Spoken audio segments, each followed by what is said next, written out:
Hello there. In my series Reviving Ceylon Tea episode 11, today let me take you to one of the best managed tea plantations in the Dimbula Planting District, that is Great Western Tea Plantation, Talawakelle. I set out on a perfect weather. The time was right as a cool breeze of Talawakelle gave me a warm feeling. At that time the road leading up to the entrance to Great Western was dotted with hundreds of potholes. Hope it has been put right by now, as I saw a signboard indicating that the road has been earmarked for reconstruction in the near future. That was some time back. Great Western Factory is one of the better looking structures than most others in the area, situated 1448 meters above sea level. Talawakelle district produces some of the best tea, which is liked by locals as well as many international importers. At the time of my visit, this factory was fetching some of the highest prices in the Talawakelle district. Out of a total extent of 628 hectares, about 420 hectares are presently under tea.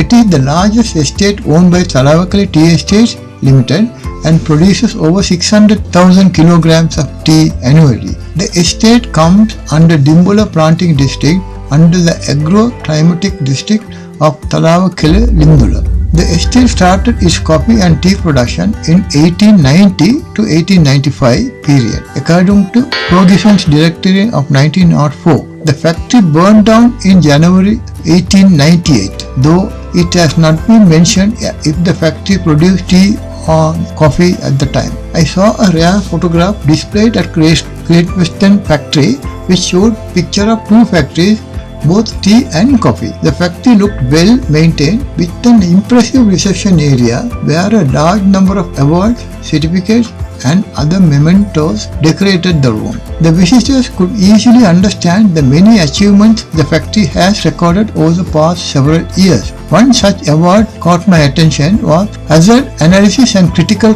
Control Point (HACCP) provides an internationally accepted guarantee of food hygiene. Great Western became the first estate in Sri Lanka to receive the certification, which is considered to have set the world's most stringent food safety standard. Great Western Factory also produced 3 all-time records for best tea prices for BOP grades and the first factory to receive a 5-year National Productivity Award when Mr. Maitri Liyanage was the manager in charge. The factory has the ISO 22000 certification and many other certifications associated with tea manufacturing. The factory was proud to own an old engine used during the colonial days. Looked every bit a masterpiece. I wish to make a special mention of Mr. Kosala Vijayasekara, the group manager, a tall handsome gentleman who looked every bit a modern tea planter.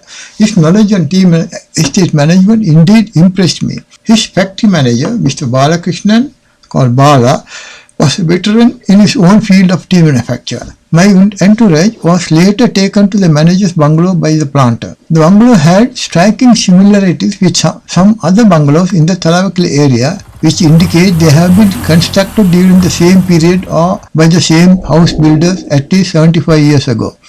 An interesting story about the bungalow is, in 1964, a planter by the name of Mr. Dyson Brooks committed suicide at this bungalow. We gladly accepted Mr. Vijayasekara's offer to take us around some of the tea fields, and my photographer friend Shafraz Farooq had a field day shooting the excellently maintained field from any angle his camera eyes could focus on.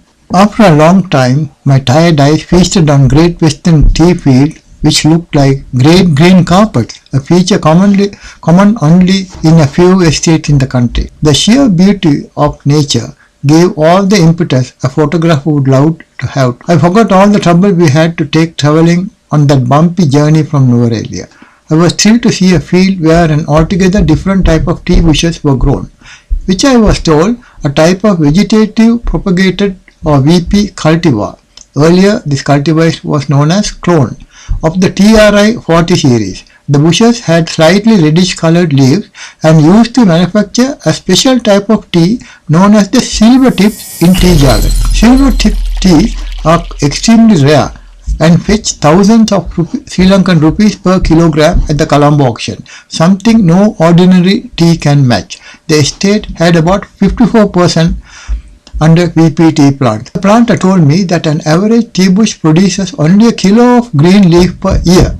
I reckoned a good harvest from a tea bush will generally be around 3000 tea leaves each year.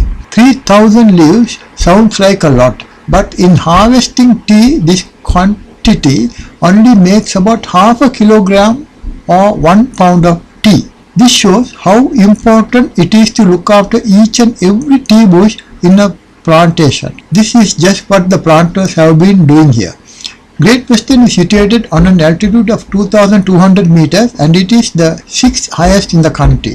The British had thought it fit to construct a railway station on the estate bearing the same name, Great Western, but the station is the only one on the Colombo-Badulla railway line to have 2 platforms. Today this railway station is a great blessing for school students and passengers travelling to Talawakelle on Anoya, apart from easy transport of forces made tea from the estate to Colombo. I was glad to gain much knowledge about tea plantations in general and Great Western in particular, direct from a very enthusiastic and energetic young planter. Great Western was indeed a great place I could reflect on the various stages of Ceylon tea as travelled, carrying the same will and determination it had through the past 150 years of its existence. I would say a big thank you to Mr. Kosala Vijaysekara for sharing much information on the plantation and tea manufacture in general.